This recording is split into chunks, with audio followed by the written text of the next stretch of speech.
The misunderstanding of the present is the inevitable consequence of ignoring the past. You shall not press down upon the brow of labor this crown of thorns. You shall not crucify mankind upon a cross of gold. December 7th, 1941, a date which will live in infamy. A great people has been moved to defend a great nation. Terrorist attacks can shake the foundations of our biggest buildings, but they cannot touch the foundation of America.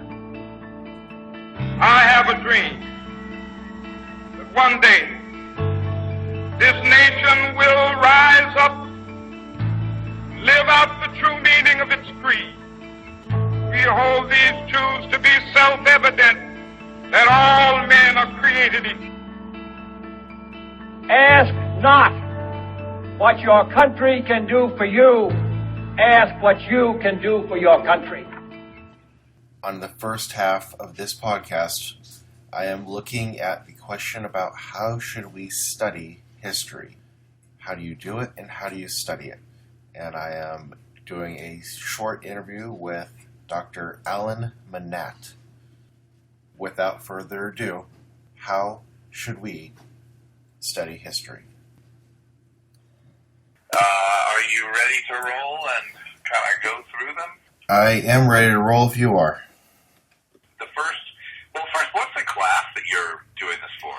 Okay, so this class is my historiography class. It's 60-30 or something like that, so it's graduate historiography, and we're going through stuff. We just finished reading from Mark Bloch, one of his books, and he's a super famous guy, so he's interesting. I like what he had to say with the whole idea that history is a science times something that needs to be interpreted by a present. Pretty smart guy, despite the fact that his ideas got cut off before too soon. Yeah, probably had time to really, develop them and his sort of mature publications out and everything. So the first statement is by Bryzock. It says you can't divide all of history, and I kind of agree with that. What do you think? Because I don't think that you can say here are a bunch of events, because the events that you decide to report upon and the way that you report upon those events is informed by your beliefs, right? Actually, that's a little bit different than what I was thinking, because I kind of agree with it, because the idea that the beliefs are integral to the events. So whenever you look at an event, you have to look at the beliefs that are going on around the event to help interpret the event. And at the same time, honestly, with a historian, you have to have your own beliefs a little bit to evaluate the events properly. My thought was the Civil War. Here's an event. I take the event by itself, that's okay. But if I start to evaluate it, I have to look at beliefs in it. I mean, if I don't look at the beliefs on slavery, the beliefs on the social ideals of the time, I am absent of what's going on with the event. I have no idea then. I have to know that stuff first. I can't separate them. Yeah, no, I definitely don't think you can separate them. And I think, the thing that you just said that made sense was not only do you have to realize that when you are looking at something, your beliefs are informing how you see it, but also you have to understand that the beliefs of the people engaged in that particular event decide, how they act. They influence how they act. Everybody views the past through their own particular, set of goggles or glasses, and it's just impossible to separate your beliefs from the events that you're trying to learn about. Yeah.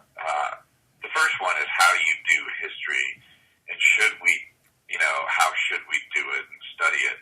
And I certainly don't have a great answer for that, but pretending to be objective and pretending to be impartial is kind of dishonest.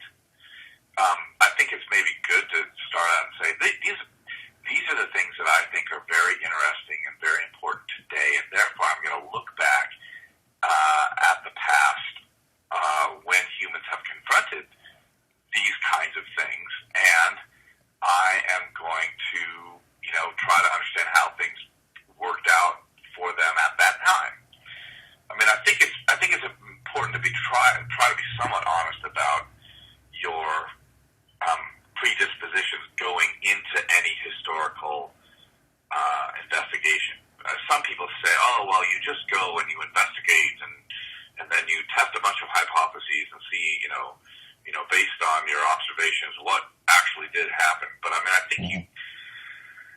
lot of people go into historical investigations expecting to find something. Like if you're a feminist and you go back and you're looking at the 18th century, the late 18th century, and you're going to look at the writings of Olympe de Gouges and Mary Wollstonecraft, you're going to be viewing those conflicts, those revolutionary movements, looking to see, that these authors were looking to a future where, women had, legal equality and divorce rights and, all those things. And that's going to influence the way you look at what they did. And I think it's okay. I think it's okay if you said, I'm passionate about, women's equality. I'm passionate about sort of equal pay. I'm passionate about abortion rights, and therefore I'm going to look back and see, what were Mary Wollstonecraft's and Olympe de Gouges' feelings about child rearing and about sex and about abortion, and all. I think it's fair to take your baggage of the present and say this is informing my investigation of the past. Yeah, I think it's actually more honest. It definitely is, because we already are going to have our own opinions going into it, and we are going to look specifically for what we want to look for that fit our ideals and thoughts. So, that definitely is more fair to recognize that, but, at the same time, I almost feel like we should be somewhat impartial about it. Obviously, we're going to pick and choose what we want to focus on, and that is going to be influenced by, as you said, our baggage that we have up here in the present day. But at the same time, I feel like we need to be, as Von Rock sort of said, or one of his quotes was basically, tell the past as it is. Like, you can focus on your section, but you need to focus on your section and still tell that section of time or that person or that event or those particular set of ideals as they were during that time period or as that person was. To the best of your ability, and that means, say, for example, a lot of 20th century or late 19th century historians, 20th century, even, obviously, certainly today, would go back and they would see these scientists, and then they would read some of their statements about Christianity or their faith, and they'd say, oh, they couldn't possibly have actually believed this, because they were scientists, and they couldn't have actually, held in tension, ideas about faith and ideas about a scientific process.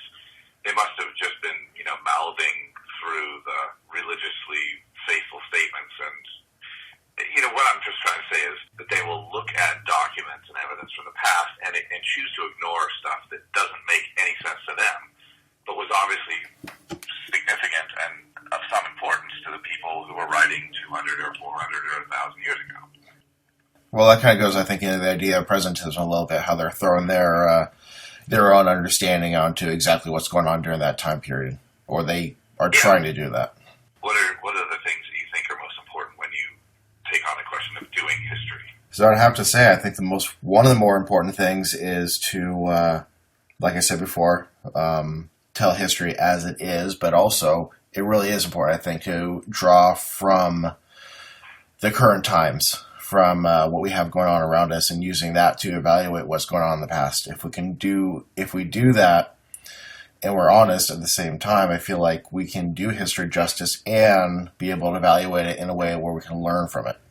And I guess being from the classroom, that's what I'm focusing on a lot more too, is how can we learn from it. So I'm trying to always think of ways to do that, and I feel like one of those ways is drawing from present time. I think it's going to happen naturally because we're always forgetting just as much history as we're creating.